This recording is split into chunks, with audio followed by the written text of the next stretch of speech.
Good morning दोस्तों। Aspirants लवासना में आप हैं।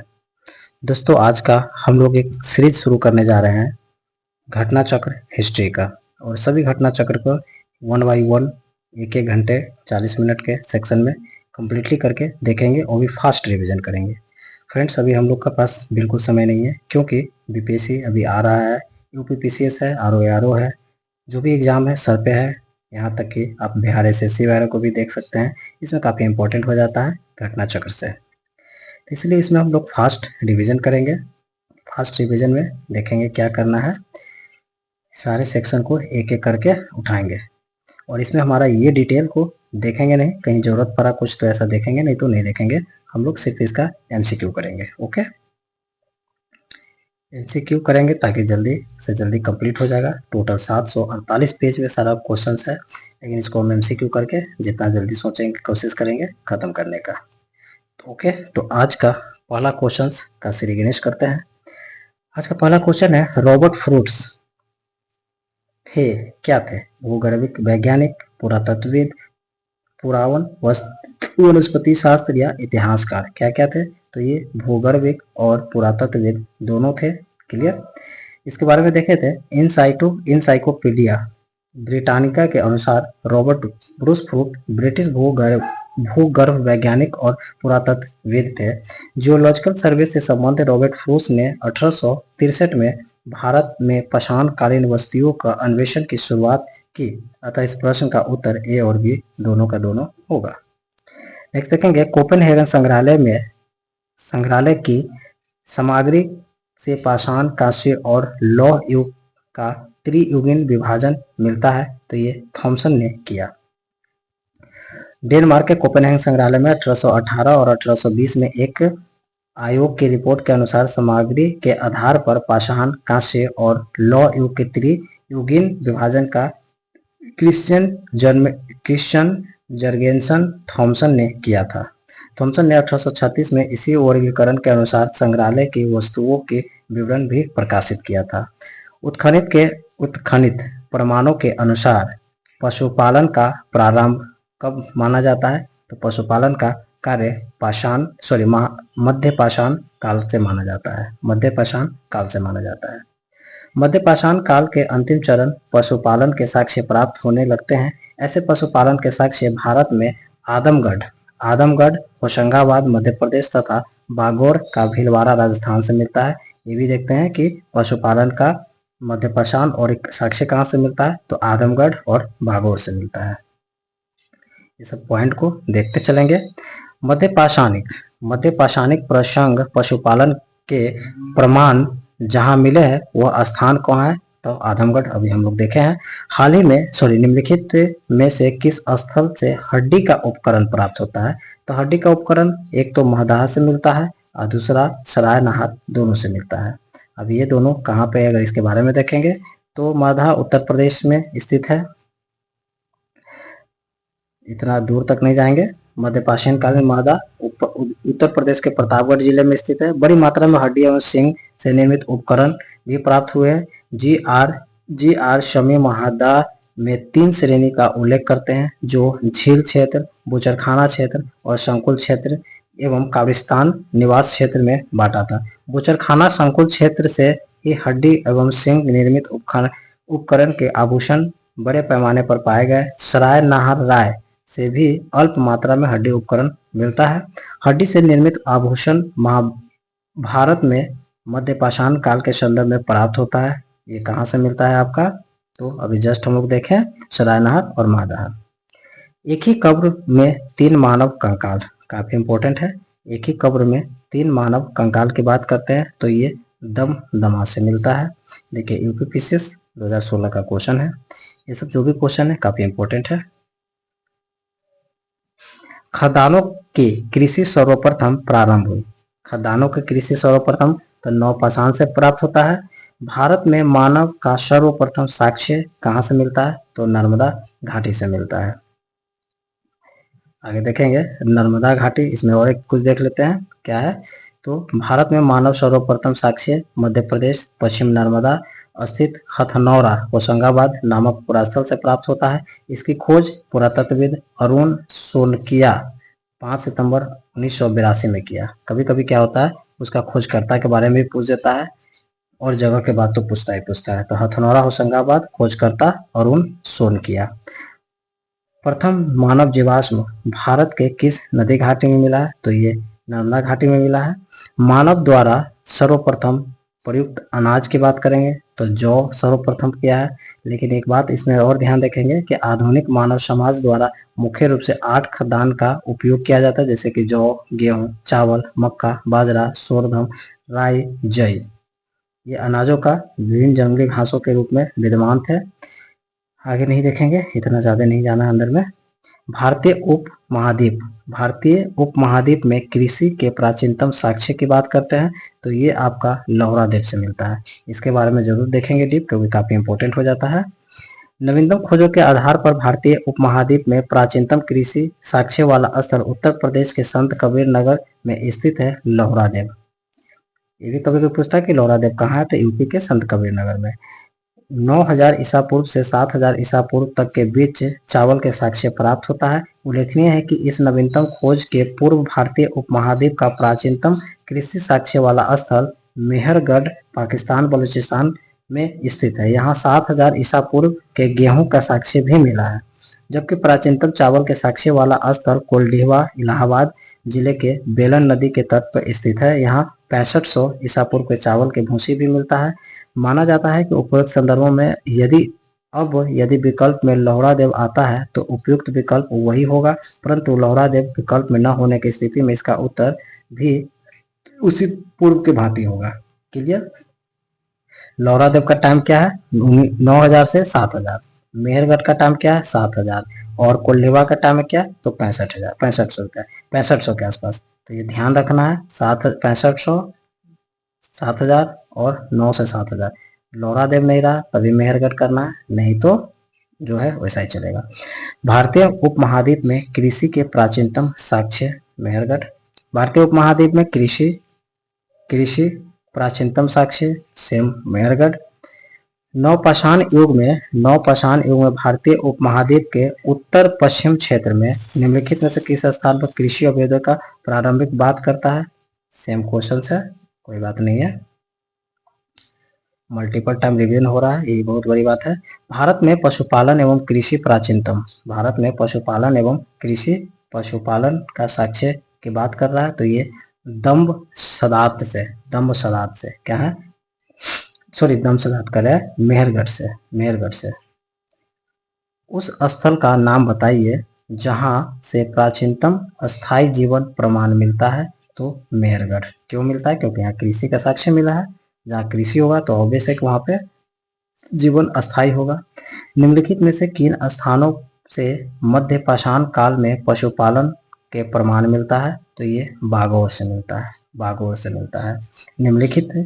निम्नलिखित में किसको चालकोलिथिक युग भी कहा जाता है, तो ताम्र पाषाण को चालकोलिथिक युग कहा जाता है। आगे देखेंगे आहर सभ्यता के बारे में निम्न कथनों पर विचार कीजिए। आहर सभ्यता क्या है, तो इसमें सही विकल्प का चयन करना है। ऑप्शन नंबर ए है 1, 3, 4, 1, 3 और 4 आहर सभ्यता से है। तो आहरवासी तांबा गलाना जानते थे, ये सही है। धातु का काम आहरवासियों की अर्थव्यवस्था का एक साधन था। यहाँ के काले लाल रंग के मृदभांड मिले हैं जिन पर सामान्य सफेद रंग के ज्योमेट्रीय आकृति उकेरी गई है, बिल्कुल सही है। आहर सभ्यता के बारे में तो यहाँ से याद देखना है, RS आर्टिस्ट प्री 2021 का क्वेश्चन है आहर सभ्यता। आहरवासी तांबा जानते थे, धातु क्या जानते थे, काले लाल रंग के मृदभांड बनाते जो सफेद रंग के ज्यामितीय आकृति होता था उस पे।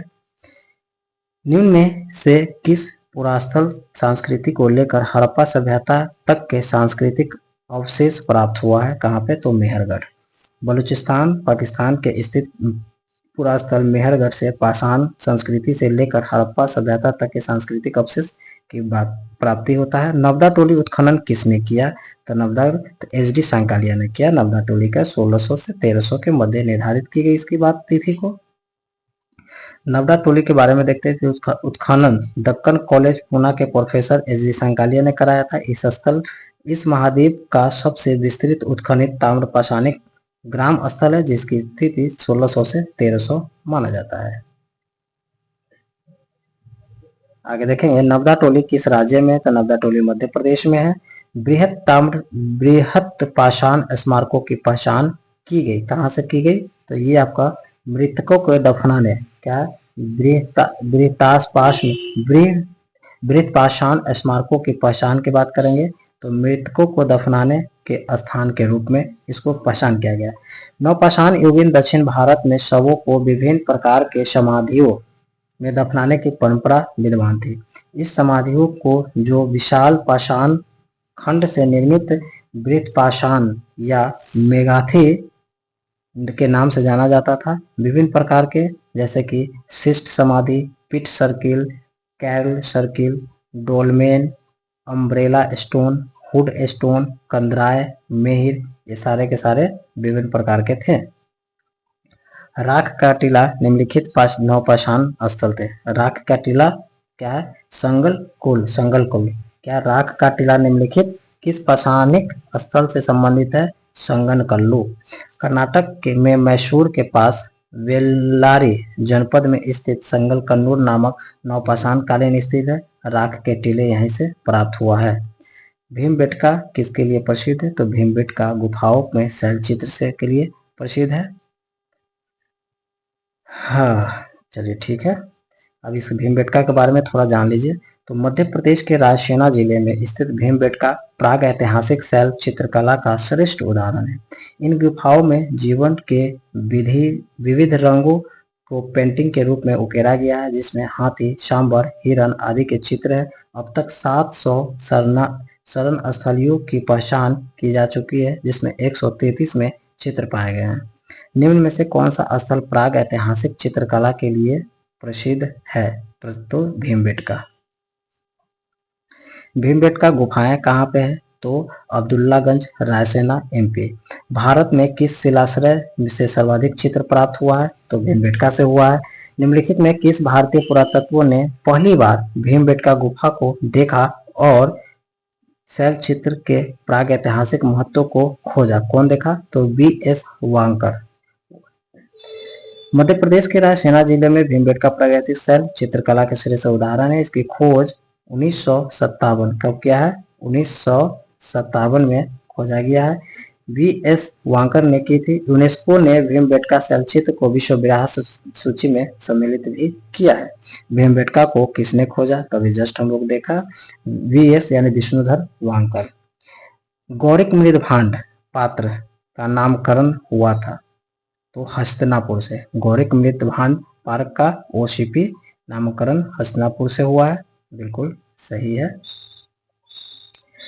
चलिए इसके बारे में थोड़ा देखते हैं। गौरिक मृदभांड, गंगा यमुना दोआब में सांस्कृतिक परंपरा संभवतः उसी संस्कृति के साथ शुरू होती है, जिसे अपने अत्यंत विशिष्ट मृदभांड के नमूने के कारण गेरू वर्णी गौरिक मृदभांड संस्कृति OCP कहा गया है। BB लाल 1951 हस्तिनापुर में सर्वप्रथम गौरिक मृदभांड प्राप्त किया तथा और उसी का नामकरण भी हुआ था। इनके थ्रू किया गया था, BB लाल के थ्रू। ताम्रपाषाण क्या है, ताम्रशन काल में महाराष्ट्र के लोग मृतकों को घर के फर्श के नीचे किस तरह दफनाते थे, तो ये उत्तर से दक्षिण की तरफ दफना देते थे।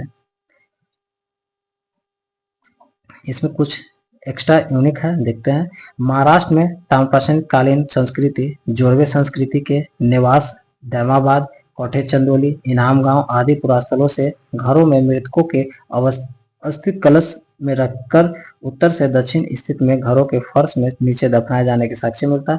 कब्र में मिट्टी की हड्डियां और तांबे की कुछ वस्तुएं भी रखी मिली है। निम्नलिखित में से किस स्थल में मानव कंकाल के साथ कुत्ते को कंकाल भी मिला है, तो बुर्जहोम से मिलता है। बुर्जहोम कहाँ पे, जम्मू कश्मीर में है। निम्नलिखित में से किस स्थान पर मानव के साथ कुत्ता, बुर्जहोम की बात करें, गर्तावास की बात करेंगे तो गर्तावास भी बुर्जहोम से संबंधित है। चलिए कुछ मिलाना है, तो यहाँ पे देखेंगे बुर्जहोम की बात करेंगे तो बुर्जहोम कहाँ पे है, बुर्जहोम। अच्छा, निम्नलिखित से कौन सुमेलित है, चलिए ठीक है, तो ऑप्शन नंबर डी है, 2 और 3 है।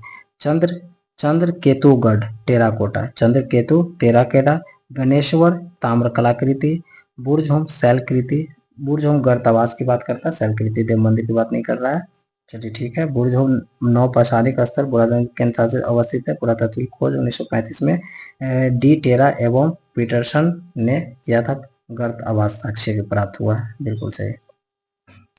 विंध्य क्षेत्र के किस शिलाश्रय से सर्वाधिक मानव कंकाल की बात करता है? यहाँ से विंध्य क्षेत्र की बात करेंगे तो ये लेखिया से। Doctor JN. पांडे की पुस्तक पुरातत्व विमर्श के अनुसार विंध्य क्षेत्र में लेखिया के शिलाश्रय संख्या 1 से मध्य पाषाणिक लघु पाषाण उपकरणों के अतिरिक्त 17 मानव कंकाल प्राप्त हुए हैं। कहाँ से? लेखिया से 17 मानव कंकाल प्राप्त हुआ है, जिनमें से कुछ सुरक्षित हालात में है तो अधिकांश क्षति विक्षत अवस्था में प्राप्त हुए। अमेरिका के ओरेगांव विश्वविद्यालय के जॉन आर लुकास के अनुसार लेखिया में कुल 27 मानव कंकाल की अवस्थियां मिली है। नीचे दिए गए कथनों को और कारण को देखना है। तो विंध्य क्षेत्र के पाषाण युगीन लोगों ने नूतन भूतल काल के अंत में गंगा घाटी में प्रव्रजन किया। चलिए ठीक है, आगे देखते हैं। जलवायु परिवर्तन के कारण इस काल में शुष्कता के चरण था, बिल्कुल। तो इसका 1 और 2 दोनों सही है, सही व्याख्या भी करता है, बहुत अच्छी बात है। जी.आर. शर्मा क्या है? जी.आर. शर्मा ने सराय नहर में खुदाई के बाद यह अवधारणा दी कि नूतन भूतल काल के अंत में सूखे के कारण विंध्य क्षेत्र में भोजन की कमी के कारण लोगों ने गंगा घाटी क्षेत्र में प्रवास किया था। भारतीय पुरातत्व सर्वेक्षण निम्नलिखित विभागों के मंत्रालय में संलग्न है। किसमें? तो संस्कृति मंत्रालय के तहत आते हैं। भारतीय पुरातत्व का जनक किसे कहा गया? तो अलेक्जेंडर कनिंघम को कहा गया है। अलेक्जेंडर कनिंघम 1814 से 1893 ब्रिटिश सेनाधिकारी के रूप में बंगाल इंजीनियर्स के साथ काम करने के लिए तैनात किया गया था। भारतीय पुरातत्व के जनक के रूप में जाना जाता है। राष्ट्रीय मानव संग्रहालय की बात करेंगे तो ये भोपाल में है, राष्ट्रीय मानव संग्रहालय। चलिए बच्चा, अब आते हैं सैदव सभ्यता। सैदव सभ्यता में क्या है? इसको भी सैदव सभ्यता, अब इसको भी देख लेते हैं। कुछ सैदव सभ्यता के बारे में देखते हैं। सैदव सभ्यता में देखिए सबका निर्धारित अलग अलग किया है। तो जॉन मार्शल के द्वारा क्या है 3250 से 2750 रखा गया है। अर्नेस्ट मैके के बारे में 2800 से 2500, माधव स्वरूप वत्स 3525 किया है। गैड 2350 से 1700 रखा है। मार्टी व्हीलर की बात करेंगे 2500 से 1700 करेंगे। फेयर सर्विस की बात करेंगे 2000 से 1500 के बीच करेंगे। ये सारे को पॉइंट को जरूर याद रखिएगा, कभी कभी मिलान करने के लिए क्वेश्चंस आ जाती है। चलिए इसी में चलिए कुछ नदी के नाम है, सॉरी जगह के नाम है और नदी के नाम है। तो हड़प्पा किस नदी है? रावी नदी। मोहनजोदड़ो सिंधु नदी। कालीबंगा घाघरा नदी। लोथल भोगवा नदी। रोपर सतलज। मांडा चेनाब। दामाबाद प्रवरा। आलमगीर हिंडन सुतका गेंडोर। दास्त या दास्क भगवानपुर सरस्वती। भगवानपुरा सरस्वती नदी के किनारे स्थित है। इसी तरह कुछ नाम है, सॉरी कौन सी चीजें कहाँ से आया है। ये तांबा, तांबा की बात करेंगे तो खेतरी बलूचिस्तान से। इसका प्राप्ति स्थल है लाजवर्ड बदख्शा अफगानिस्तान है। फिरोजा टीन ईरान है। चांदी राजस्थान के जावर और अजमेर खानों से अफगानिस्तान और ईरान से, यानी कि राजस्थान के जावर और अजमेर खान, अफगानिस्तान ईरान से चांदी। सीसा अफगानिस्तान अजमेर। शिलाजीत हिमालय के क्षेत्र से और गोमेद गुजरात के क्षेत्र से प्राप्त होता था। इसी तरह इसको सैदव सभ्यता के विनाश के कारणों में कुछ इतिहासकार अपना अपना मत दिया है, जो कहाँ कहाँ से है। तो बाढ़ की बात करता है, बाढ़ से विनाश होना। मार्शल मैके क्या है? मार्शल मैके, एस.आर. राव, ये 3 ऐसे थे जो उन्होंने बाढ़ का कारण से इस सभ्यता का अंत बोला है। मार्शल मैके, एस.आर. राव। आर्यों का आक्रमण की बात करेंगे तो garden child, Martin wheeler, Stuart Piggott child और मार्टिन व्हीलर के अनुसार आर्यों का आक्रमण हुआ। जलवायु परिवर्तन की बात करेंगे तो ओरेल स्टीन, अमलानंद घोष की बात करेंगे। भूतात्विक परिवर्तन की बात करेंगे तो M.R. Sahni, H.T. Lambrick, G.F. Dales. महामारी की बात करेंगे तो K.U.R. कनेडी। अदृश्य गाज की बात करेंगे यानी कि एक दिमित्रिय, ये सारे इनको है जिससे अपना अपना इसका नाम दिया है कौन किसका, लेकिन ज्यादातर जलवायु परिवर्तन की बात करता है। एनीवे सबका अपना अपना मत है। अब हम लोग देखेंगे, प्रश्न पे आ जाते हैं। मानव समाज विलक्षण है क्योंकि वह मुख्यतः आश्रित होता है, किस पे आश्रित होता है, तो अर्थव्यवस्था पे आश्रित होता है। क्लियर, चलिए बहुत बढ़िया है। हड़प्पा निम्नलिखित में से किस सभ्यता से संबंध है? हड़प्पा निम्नलिखित में से किस सभ्यता से संबंधित है, तो सिंधु घाटी से संबंधित है। सिंधु सभ्यता संबंधित है किससे, तो अर्ध ऐतिहासिक से संबंधित है। सिंधु घाटी की सभ्यता गैर आर्य थी। क्यों गैर आर्य थी, तो वह एक नगरीय सभ्यता था इसलिए, और आर्य क्या था, एक ग्रामीण था। आगे देखते हैं इसमें, सिंधु घाटी सभ्यता आर्यों से पूर्व की रखे जाने का महत्वपूर्ण कारण क्या है? लिपि, नगर नियोजन, और देखेंगे मेन होता है मृदभांड को रखा गया है। बहुत बढ़िया है, इसके बारे में थोड़ा देखते हैं कि सिंधु घाटी सभ्यता लिपि ज्ञान और नगर नियोजन आदि के संदर्भ में प्रारंभिक आर्यों से अधिक विकसित थे। पुरातात्विक साक्ष्यों अलग अलग काल में गए मृदभांडों ही सिंधु घाटी सभ्यता आर्यों से पूर्व के सिद्ध करते हैं। काले रंग की आकृति से चित्रित लाल मृदभांड जहां हड़प्पा सभ्यता से संबंधित है, वहीं धूसर चित्रित मृदभांड जो कि बाद में आर्यों से संबंधित है। यानी कि काले रंग की आकृति वाले चित्रित मृदभांड हड़प्पा और धूसर एवं चित्रित आर्यों की है। सिंधु घाटी सभ्यता का वैदिक सभ्यता से भिन्न है। क्यों है? इसके पास विकसित शहर सुविधा थी नहीं। क्या है, सिंधु घाटी सभ्यता और वैदिक सभ्यता में भिन्न क्या है, तो इसके पास विकसित शहरी जीवन की सुविधा थी, सिंधु के पास बिल्कुल। इसके पास चित्रलेखीय लिपि थी, बिल्कुल था। इसके पास लौ और रक्षा शस्त्रों का ज्ञान का अभाव था, बिल्कुल सही। उपयुक्त में से सभी होगा, यानी कि सभी होगा। लौ कब आता है? लगभग 800 से 600 के टाइम में।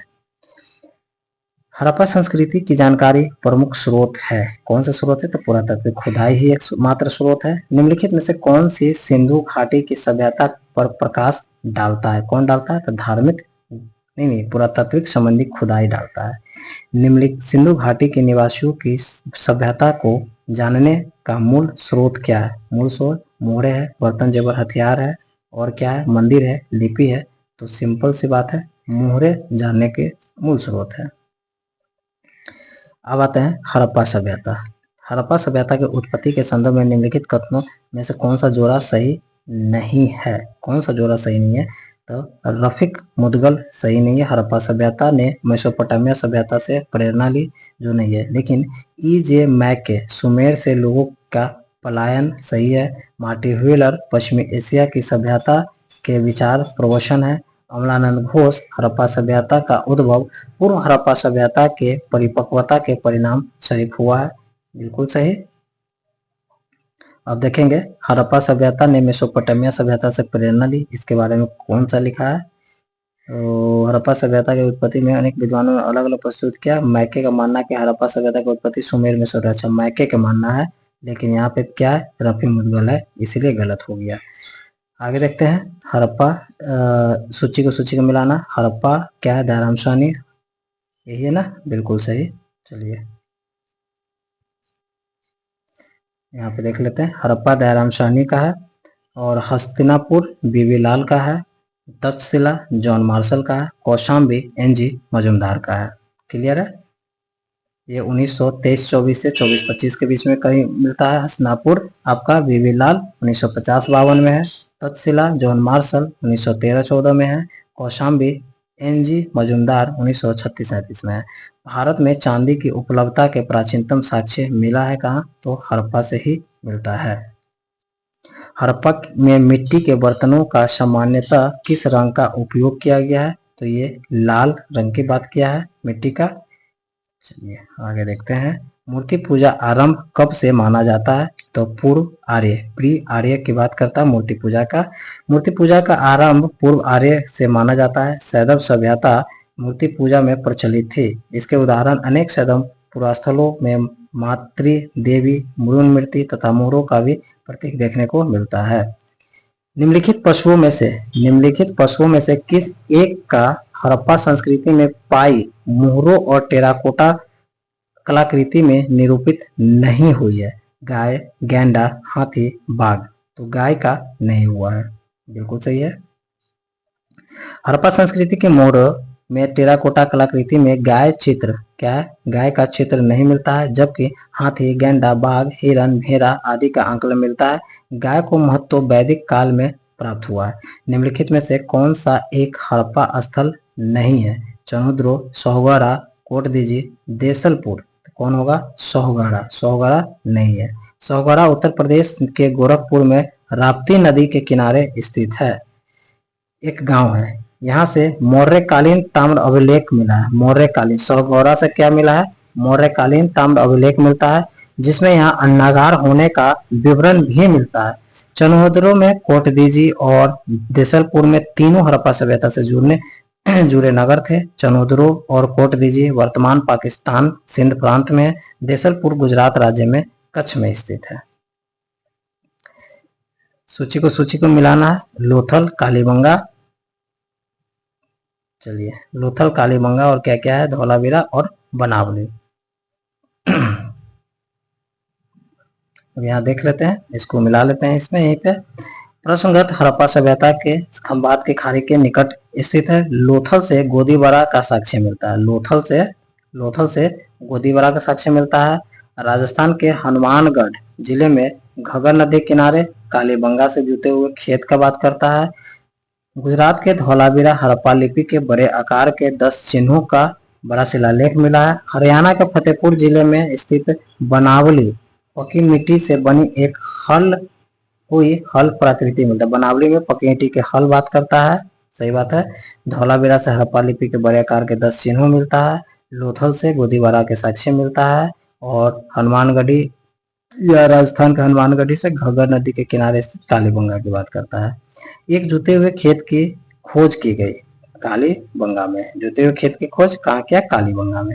निम्नलिखित में से किस हड़प्पा नगर में जुते हुए खेतों के निशाना मिले हैं? तो कहाँ से मिला है? कालीबंगा से मिलता है। दोनों को मिलाना है, हड़प्पा, लोथल, कालीबंगा, मोहनजोदड़ो। ठीक है, यहाँ पे देख लेते हैं। हड़प्पा से क्या मिला है? समाधान R37। लोथल से गोदी मिला है। कालीबंगा से जुता हुआ खेत मिला है। मोहनजोदड़ो से नर्तकी का टीला मिला है, नर्तकी की मूर्ति मिली है। ओके, आप देखेते हैं यहाँ पे हड़प्पा में क्या है? तो हड़प्पा में आपको रावी नदी, बिल्कुल सही, हड़प्पा से रावी नदी।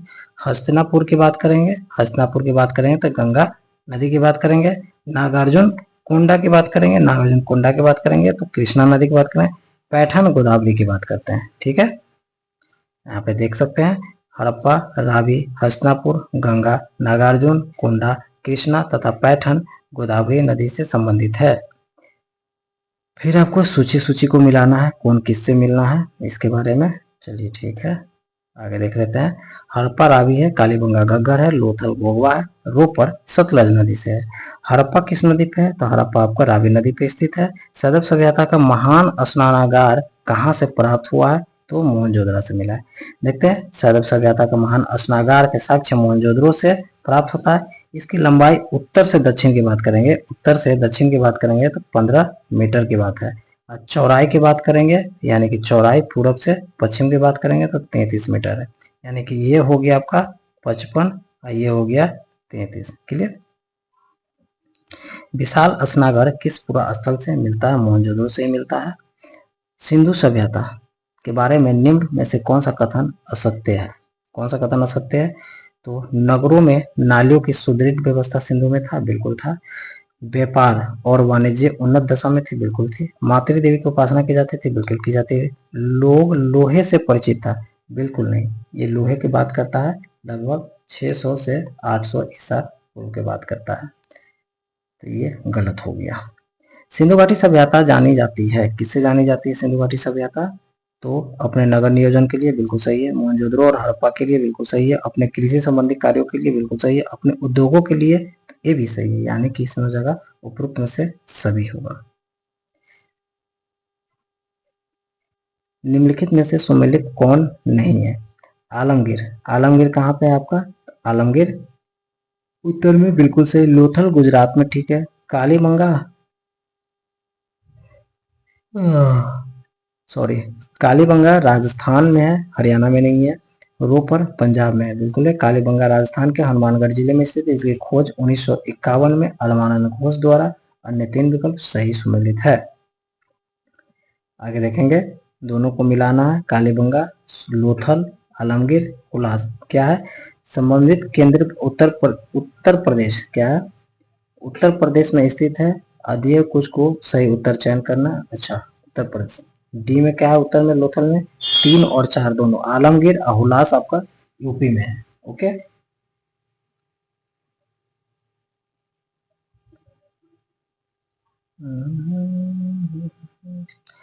हड़प्पा संस्कृति के क्या है? हड़प्पा संस्कृति के स्थल एवं उनकी स्थिति संबंधी निम्नलिखित युग्मों में से कौन एक सही सुमेलित नहीं है? तो राखी गढ़ी राजस्थान नहीं है, यानी कि आलमगीरपुर उत्तर, दामाबाद महाराष्ट्र, बनावली हरियाणा। ठीक है। राखी गढ़ी कहाँ पे? तो राखी गढ़ी आपका हरियाणा हिसार जिले में स्थित है, घग्गर नदी के तट पर स्थित है। इसकी खोज 1969 में सूरजभान सिंह द्वारा किया गया है, इसीलिए राखी गढ़ी राजस्थान गलत है। आगे देखेंगे इसमें, मांडा। मांडा जम्मू कश्मीर में, बिल्कुल सही है। मांडा जम्मू कश्मीर में। 1 का 3 होगा, 1 का 3, चलिए एक ही है, सी में। दामाबाद महाराष्ट्र में। कालीबंगा कहाँ से आ जाएगा? कालीबंगा आपको राजस्थान में आ जाएगा, राखी गढ़ी हरियाणा में आ जाएगा। क्लियर, बहुत बढ़िया। हड़प्पा स्थल है। राज्य क्षेत्र की बात करेंगे, बालू, मांडा, पंडारू, हुलास। ठीक है, मांडा आपका हो जाएगा। यहाँ पे देख रहे हैं, बालू हरियाणा में है, मांडा जम्मू कश्मीर में है, पडारी गुजरात में, हुलास उत्तर प्रदेश में है। यहाँ तक क्लियर हो गया। आगे देखते हैं, हड़प्पा संस्कृति। हड़प्पा संस्कृति में निम्नलिखित कौन सिंध में अवस्थित है? हड़प्पा संस्कृति में निम्नलिखित में से कौन से सिंध में अवस्थित है? सिंध में अवस्थित कौन कौन है? तो इसमें हो जाएगा मोहनजोदड़ो और चनोद्रो सिंध में स्थित है। ओके, सिंध में स्थित है। उपरोक्त विकल्प में हड़प्पा पाकिस्तान के पंजाब में, मोहनजोदड़ो चनोद्रो और दोनों सिंध प्रांत में है तथा सुरकोटदा गुजरात स्थित में है। मोहनजोदड़ो निम्नलिखित में से कहाँ पर स्थित है? मोहनजोदड़ो की बात करेंगे, कहाँ पे स्थित है? तो ये पाकिस्तान के सिंध प्रांत में है। चनोद्रो का उत्खनन निर्देशक किया था, कौन किया था चनोद्रो का? तो जे एच मैके द्वारा चनोद्रो को खोज किया गया था। 130 किलोमीटर दक्षिण पूर्व में चनोद्रो की खोज करना 1931 में मजुमदार ने इस किया तथा 35-36 में मैके ने यहाँ का उत्खनन किया। बहुत बढ़िया। सिंधु घाटी सभ्यता का कौन सा स्थान अब पाकिस्तान में है? अब पाकिस्तान में तो हड़प्पा के अवशेष आधुनिक पाकिस्तान के मंटगोमरी, अब वर्तमान में साहिवाल। अब मंटगोमरी बहुत कम देखने को मिलेगा, साहिवाल याद रखना है, जिले में स्थित है। यह स्थल रावी नदी के तट पर स्थित है, जबकि कालीबंगा राजस्थान के हनुमानगढ़ रावी देखो क्या है, जबकि कालीबंगा राजस्थान हनुमानगढ़ जिले में, लोथल गुजरात प्रांत में, आलमगीर उत्तर प्रदेश में स्थित है। रंगपुर जहां हड़प्पा की समकालीन सभ्यता रहा, तो कहाँ पे रंगपुर? सौराष्ट्र के क्षेत्र का है। दधेरी एक परवर्ती हड़प्पीय पुरास्थल है। दधेरी कहाँ पे? पंजाब में है दधेरी। सिंधु सभ्यता का कौन सा स्थान भारत में स्थित है? कौन सा स्थान भारत में स्थित है? तो ये लोथल भारत में है। सिंधु सभ्यता, हड़प्पा, मोहनजोदड़ो ये सब चला गया आपका बाहर। वह हड़प्पा नगर जिसका निम्नलिखित प्रतिनिधित्व लोथल का पुरातत्व स्थल करता है, किस नदी पे है? वह नगरीय जिसका प्रतिनिधित्व लोथल का पुरातत्व स्थल करता है, वो किस नदी पे है? तो भोगवा नदी पे स्थित है। हड़प्पा सभ्यता स्थल लोथल स्थित है। क्या है? हड़प्पा सभ्यता स्थल लोथल स्थित है। कहाँ पे है? तो गुजरात में है। सिंधु घाटी सभ्यता का पतन नगर क्या पे है? किससे हुआ है? हड़प्पा पत्तन सिंधु घाटी सभ्यता का पत्तन नगर कहाँ पे है? तो ये लोथल में स्थित है पत्तन नगर, बिल्कुल सही। निम्नलिखित में से कौन सा हड़प्पा का बंदरगाह है? हड़प्पा का बंदरगाह कौन सा है? तो सिंदरिया, लोथल है। ठीक है। निम्नलिखित में से किस हड़प्पा कालीन स्थल हल्का टेराकोटा प्राप्त होता है? तो बनावली से। निम्नलिखित में कौन सिंधु घाटी सभ्यता से संबंधित स्थल नहीं है? कालीबंगा, रोपर, लोथल, पाटलिपुत्र। बिल्कुल पाटलिपुत्र नहीं है। आगे देखेंगे, भारत में हड़प्पा का बृहद स्थल राखी गढ़ी है। इसको याद रखना, भारत में हड़प्पा का बृहद स्थल राखी गढ़ी है। हरियाणा के हिसार जिले में अवस्थित राखी गढ़ी हड़प्पा सभ्यता का सबसे बड़ा स्थल है। मोहनजोदड़ो, हड़प्पा और गनवेरीवाल यानी पाकिस्तान का, राखी गढ़ी एवं धौलावीर भारत हड़प्पा सभ्यता के 5 बृहद स्थल है। कौन कौन है? तो मोहनजोदड़ो, हड़प्पा, गनवेरीवाल और राखी गढ़ी, धौलावीरा। बिल्कुल सही। भारत का सबसे बड़ा हड़प्पा स्थल राखी गढ़ी, सही है। स्थापित सिंधु घाटी सभ्यता क्या है? स्थापित सिंधु घाटी सभ्यता जिन नदियों के तट पर बसी हुई थी वह कहाँ पे है? वह कहाँ पे है? तो आपका सिंधु घाटी है, चेनाब है, झेलम है। बिल्कुल सही। सिंधु घाटी के लोग विश्वास करते थे, किस पे विश्वास करते थे? एक क्वेश्चन को रखा, आत्मी और ब्रह्मा, कर्मकांड में, यज्ञ एवं मातृकी में। तो मातृशक्ति में तो विश्वास करता था, बट कंफ्यूज है। देखो इसमें क्या है इसके बारे में। सिंधु घाटी सभ्यता लिपि को अभी तक पढ़ी नहीं जा सकी, इस कारण इन लोगों को धार्मिक विश्वास के बारे में निश्चित तौर पर कुछ नहीं कहा जा सकता है। उत्खनन में प्राप्त स्त्री मूर्ति के बलता मातृशक्ति की उपासना का अनुमान लगाया जाता है। पुरुष आकृति से शिव की मूर्ति पूजा अनुमानित होता है। अग्निकुंड, यज्ञ वेदिका भी प्राप्त हुई है। मृतकों के साथ दैनिक उपयोग के वस्तुएं दफनाने का आत्मा विश्वास का भी अनुमान लगाया जाता है। फिर भी कई विद्वान इन्हें मुख्यतः मातृशक्ति का उपासक मानते हैं, लेकिन निश्चित तौर पर इस प्रश्न का उत्तर नहीं दिया जा सकता है। चलो ठीक है। सिंधु घाटी के लोग पूजा करते थे किसका? पशुपति की पूजा करते थे। मोहनजोदड़ो एवं हड़प्पा के पुरातात्विक खुदाई के प्रभारी क्या है? मोहनजोदड़ो एवं हड़प्पा के पुरातात्विक खुदाई के प्रभारी कौन रहे? तो सर जॉन मार्शल। सिंधु घाटी सभ्यता को खोज निकालने में जिन 2 भारतीयों का नाम जुड़ा है, किसका किसका नाम जुड़ा है? राखलदास और दयाराम साहनी। निम्नलिखित में से कौन सुमेलित नहीं है? हड़प्पा, दयाराम साहनी। ओहो क्या बात है। Lothal S R Rao, Surkotada, JP Joshi, Dholavira, BK Thapar. Dholavira BK Thapar नहीं है। हड़प्पा सभ्यता का उत्खनन दयाराम साहनी, लोथल का उत्खनन एस आर राव, सुरकोटदा का उत्खनन जेपी जोशी, जबकि धौलावीरा का उत्खनन बीके थापर है। नहीं, विकल थापर ने किया बल्कि आर एस बिष्ट ने कराया था। क्या? धौलावीरा का उत्खनन बीके थापर ने नहीं, बीके थापर ने नहीं बल्कि आर एस बिष्ट ने करवाया था। बिल्कुल सही, आर एस बिष्ट क्या है? हड़प्पा का उत्खनन करने वाला प्रथम पुरातात्विकविद जो इसके महत्व को नहीं समझ सका है, कनिंघम जी ने। निम्नलिखित में से कौन भारत और पाकिस्तान निम्नलिखित में कौन सा हड़प्पा और मोहनजोदड़ो के उत्खनन से संबंधित नहीं है? R D Banerjee, M S Vats, M S नहीं स्मिथ नहीं है, वत्स तो है, स्मिथ नहीं है। सिंधु सभ्यता में विकसित अवस्था में निम्नलिखित में से किस स्थल से घरों में कुएं की अवशेष मिलता है? चलिए, विवादास्पद क्वेश्चन है, उसमें नहीं लिखा हुआ है। जय नारायण पांडे की पुस्तक पुरातत्व विमर्श में के पृष्ठ संख्या 336 में और 2020 संस्करण के अनुसार सिंधु सभ्यता के अधिकांश नगरों के लगभग प्रत्येक घर में निजी कुएं एवं स्नानागार होते थे और पानी के निकास के लिए नालियां की व्यवस्था भी की गई थी। रामशरण शर्मा की पुस्तक प्राचीनतम भारत के इतिहास में पृष्ठ संख्या 78 के अनुसार कालीबंगा के प्रायः सभी घरों में कुएं थे, जो बिल्कुल गलत है।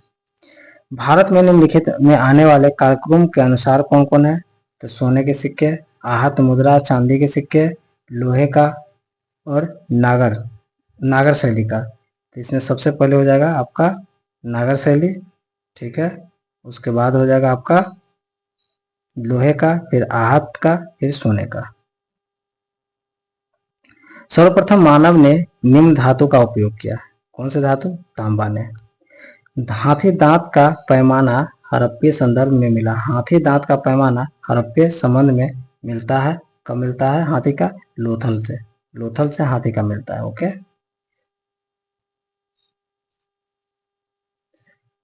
हड़प्पा कालीन स्थलों में अभी तक किस धातु की प्राप्ति नहीं हुई है? किस धातु की प्राप्ति नहीं हुई है? तो इसमें हो जाएगा आपका लोहा। बिल्कुल सही, लोहा नहीं हुई है। निम्न में कौन सा स्थल घग्गर और उसकी सहायक नदियों की घाटी में स्थित है? क्या है? निम्न में से कौन सा स्थल घग्गर और उसकी सहायक नदियों की घाटी में स्थित है? तो इसका हो जाएगा बनवाली।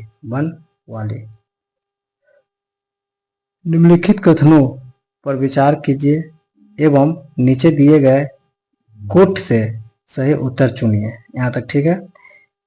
इसका आंसर होगा 1 और 2, यानी कि मोहनजोदड़ो हड़प्पा रोपर एवं कालीबंगा सिंधु घाटी सभ्यता का प्रमुख स्थल है। ठीक है। हड़प्पा के लोगों ने सड़कों पर नालियों के जाल के नियोजन शहर में विकसित हुआ था। बिल्कुल सही है।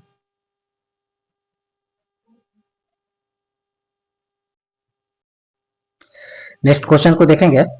निम्नलिखित भारत में निम्न में से आने वाला सही क्रम क्या है? तो सोने के सिक्के, लोहे के हल, आहत मुद्रा, चांदी और नगर निबंध। तो इसमें सबसे पहले देखेंगे आपका नगर संस्कृति की बात करेंगे सबसे पहले, फिर लोहे के हल की बात करेंगे, उसके बाद आहत मुद्रा की बात करेंगे, फिर सोने की बात करते हैं। क्लियर? ये आपका क्रम के अनुसार देखेंगे इसको। सर्वप्रथम मानव ने निम्न धातु का प्रयोग किया।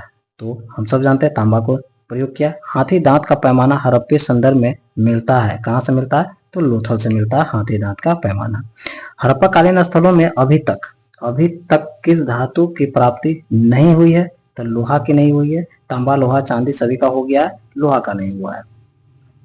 निम्नलिखित में से कौन सा स्थल घग्गर और उसकी सहायक नदियों की घाटी में स्थित है? तो ये बनावली है। हरियाणा में स्थित बनावली नामक हड़प्पाई स्थल घग्गर एवं उसकी सहायक नदियों की घाटी में स्थित है। बनावली घग्गर में स्थित है। चलिए एक दूसरे को देखना है कौन से निम्न में से कौन सा क्या है। विचार कीजिए, बिट को सही तरीके से सजाना है। बढ़िया है। मोहनजोदड़ो हड़प्पा रोपर कालीबंगा सिंधु घाटी सभ्यता का प्रमुख स्थल है। बिल्कुल है। हड़प्पा के लोगों ने सड़कों तथा नालियों के जाल के साथ नियोजित शहर बसाया। ये भी सही है, ये भी सही है। हड़प्पा के लोगों को धातुओं के उपयोग को पता नहीं था। तो ऐसा कुछ नहीं है, ये सोना चांदी का उपयोग तांबा का तो था ही। चलिए ठीक है, लोहा का सिर्फ नहीं था। मोहनजोदड़ो तथा हड़प्पा नगर अब विलुप्त हो गए हैं, ये कथन है। वह खुदाई के दौरान प्रकट हुआ है। ये भी सही है, यानी कि कथन और कारण एक दूसरे का सही विकल्प। देखो क्या कर रहा है, मोहनजोदड़ो हड़प्पा विलुप्त हो गया, ठीक है, खुदाई से पता चला है। तो कथन कारण ये दोनों सही है, लेकिन एक दूसरे का विलुप्त काम नहीं कर रहा है, यानी कि 1 और 2 दोनों सही है और स्पष्टीकरण नहीं कर रहा है। चलिए बढ़िया है। क्यों नहीं है इसके बारे में बताता तो स्पष्टीकरण होता। हड़प्पन संस्कृति के संदर्भ में शैलकृत स्थापत्य का प्रमाण कहाँ से मिलता है? तो ये धौलावीरा से मिलता है। इसके बारे में देख लो। धौलावीरा हड़प्पा सभ्यता के भारत में स्थित दूसरी सबसे बड़ी प्रथम राखी गढ़ी। धौलावीरा दूसरी और राखी प्रथम। गुजरात के कच्छ के रण में अवस्थित है। यहाँ उत्खनन से परिणाम स्वरूप हड़प्पा सभ्यता की अनेक महत्वपूर्ण जानकारियां मिलती है। इन खोजों में शैलकृत जलकुंड महत्वपूर्ण है। शैलकृत जलकुंड महत्वपूर्ण है। कहाँ से? तो ये धौलावीरा से। धौलावीरा किस राज्य में स्थित है? तो ये गुजरात में स्थित है। कौन सा हड़प्पीय नगर 3 भागों में विभक्त था? लोथल, कालीबंगा और क्या है? धौलावीरा या सुरकोट था। तो धौलावीरा नगर आयताकार बना हुआ था, ये भी याद रखना है। धौलावीरा नगर आयताकार बना था। इस नगर को 3 भागों में किला में मध्य, निचला और विभाजित था। ठीक है। निम्न में से कौन सा स्थल में 3 नगरों के अवशेष प्राप्त हुआ है? अभी जस्ट पढ़े, धौलावीरा। निम्नलिखित में से कौन सा स्थल प्राचीन नगर अपने उन्नत जल संचयन और प्रबंधन के लिए प्रसिद्ध था, जहां बांधों की श्रृंखला का निर्माण किया गया था? और संबंध जलाशयों में नहर के माध्यम से जल को प्रभावित होता था। ये धौलावीरा की बात करते हैं। आगे देखेंगे, एक उन्नत जल प्रबंधन अवस्था का साक्ष्य मिलता है धौलावीरा से। निम्नलिखित में से किस स्थल में द्विसौ संस्कार यानी कि डबल बरियल का प्रमाण मिलता है? द्विसौ संस्कार का प्रमाण मिलता है, कहाँ मिलता है? तो लोथल से सर्वाधिक 3 युगल समाधि के साक्ष्य प्राप्त हुए हैं। कालीबंगा से एक भी युगल समाधि का प्रमाण एक युग कालीबंगा से भी एक युगल समाधिकरण का प्रमाण मिला है। राखी गढ़ी से भी युगल समाधि का प्रमाण मिलता है। यदि संख्या को आधार में माना जाए तो सही सी होगा, किंतु यदि प्रमाण में माना जाए तो इसमें सी और डी दोनों होगा, यानी कालीबंगा धौलावीरा से भी मिलता है, इसीलिए लोथल से भी मिलता है। तो यार ये तो कंफ्यूजन वाली बात है। क्वेश्चन पूछा हुआ है यूपीपीसीएस मेंस 2016 का। चलिए, हड़प्पन स्थल सनौला, हड़प्पन स्थल सनौली के अभी हाल ही में उत्खनन से प्राप्त हुआ है, क्या प्राप्त हुआ है? मानव शवाधान। हड़प्पा सभ्यता का स्थल मंडी भारत के किस राज्य में है? तो मंडी आपका यूपी में है। जून 2000 में उत्तर प्रदेश के मुजफ्फरनगर स्थित में एक गांव मंडी में अचानक चर्चा में आ गया कि बघरा ब्लॉक में मंडी गांव में एक खेत में खुदाई के दौरान प्राचीन आभूषण, सिक्के, बर्तन आदि मिले। इस हड़प्पा स्थल को से जोड़कर देखा गया था। वस्त्रों के कपास की खेती आरंभ सबसे पहले किया था कहाँ पे? भारत में। कपास की खेती का सबसे आरंभ भारत में किया गया था। चलो इसके बाद देखते हैं, वस्त्रों के लिए कपास उत्पादन सर्वप्रथम भारत में किया गया था 1922 में राखाल दास बनर्जी के नेतृत्व में सिंधु नदी के किनारे, कहाँ? सिंधु नदी के किनारे स्थित मोहनजोदड़ो, जो वर्तमान पाकिस्तान लारकाना जिले में स्थित है, उत्खनन से कपास की सूत प्राप्ति हुई है। निम्नलिखित में से कौन से लक्षण सिंधु सभ्यता के लोगों का सही चित्रण करता है? कौन सा चित्रण करता है? तो देख लो, उनके विशाल महल और मंदिर होते थे? बिल्कुल नहीं थे। वे देवी देवताओं दोनों को पूजा करते थे? बिल्कुल करते थे। वे युद्ध घोड़े खिंचाव करते थे? बिल्कुल नहीं करते थे। ऑप्शन नंबर बी आंसर होगा, बिल्कुल सही है। सिंधु घाटी सभ्यता के संदर्भ में निम्नलिखित कथनों पर विचार कीजिए। ठीक है, विचार करना है। तो यह प्रमुखतः लौकिक सभ्यता थी तथा इसमें धार्मिक तत्व यद्यपि उपस्थित तथा वर्चस्वशाली नहीं था। बिल्कुल सही है। उस काल में भारत में कपास का वस्त्र बनाए जाते थे? बिल्कुल जाते थे बनाए। तो ऑप्शन नंबर 1 और 2 दोनों के दोनों सही है। निम्न स्थानों पर किस एक स्थल पर क्या है? निम्न स्थानों पर किस स्थल पर सिंधु घाटी सभ्यता के संबंध में विख्यात वृषभ मुद्रा प्राप्त हुआ? वृषभ मुद्रा मोहनजोदड़ो से। मोहनजोदड़ो से प्राप्त कोबर वाले बैल की आकृति मिलती है और मुहर की रचना को मूरी भूरी प्रशंसा मार्शल महोदय ने की। इसमें बैल के अंगों में उभरा और शरीर के अनुपात में जो विशिष्टता दिखाई गई वह अपूर्व है। निम्नलिखित में से किस पशु का अंकन हड़प्पा संस्कृति के मोहरों पर नहीं है? क्या है? नहीं है। तो किसका है? घोड़ा का नहीं है। सिंधु घाटी सभ्यता में कुछ स्थलों में घोड़े के अस्थि पंजर का अवशेष प्राप्त होता है, लेकिन इसका अंकन घोड़ा हड़प्पा के मोहरों पे नहीं मिलता है। बहुत बढ़िया है। किस पशु के अवशेष सिंधु घाटी सभ्यता का नहीं मिला है? तो भी जस्ट बोले हैं शेर। क्या किस पशु के अवशेष सिंधु घाटी सभ्यता में प्राप्त नहीं हुआ? तो शेर। शेर की हम लोग चर्चा कहीं नहीं करने को मिला है। मृण पट्टिका पर उत्कीर्ण सिंह युक्त देवता का कृति प्राप्त हुई है। मृण पट्टिका पर उत्कीर्ण सिंह युक्त देवता का प्रतीक है बनावली कालीबंगा। बनावली कालीबंगा, कालीबंगा में मिला है। कालीबंगा के मृण पट्टिका पर एक और दाहिने दोहरे सिंह वाले देवता का अंकन है। इसके अतिरिक्त मोहनजोदड़ो से भी सिंह युक्त देवता का चित्र प्राप्त होता है। निम्नलिखित में से कौन सी सभ्यता नील नदी के तट पर पनपी? तो कौन है? मिस्र की सभ्यता नील नदी के तट पर पनपता है। निम्नलिखित देव सभ्यताओं को उत्तर से दक्षिण के क्रम में सजाना है। उत्तर से दक्षिण के क्रम में सजाना है। चलो ठीक है। एजटेक माया मुस्का इंका, एजटेक माया मुस्का इंका, ये यही होगा। आगे चलो देखते हैं। ओके, लेखन कला क्या है, लेखन कला के उचित प्रणाली विकसित करने वाले सर्वप्रथम सभ्यता प्राचीन कौन सा है, तो ये सुमेरिया सभ्यता है। सुमेरिया सभ्यता के लोग प्राचीन विश्व के प्रथम लिपि आविष्कारकर्ता थे। इनका प्रारंभिक लिपि के स्वरूप अत्यंत सरल है, आदिम था। सुमेरियन की क्यूनिफॉर्म लिपि को सामान्यतः प्राचीनतम लिपि माना गया है। सुमेरियन को क्यूनिफॉर्म लिपि, याद रखना, क्यूनिफॉर्म लिपि किसका है, तो सुमेरियन का है। ओके फ्रेंड्स, नेक्स्ट टाइम देखेंगे वैदिक सभ्यता को। तब तक के लिए बाय बाय।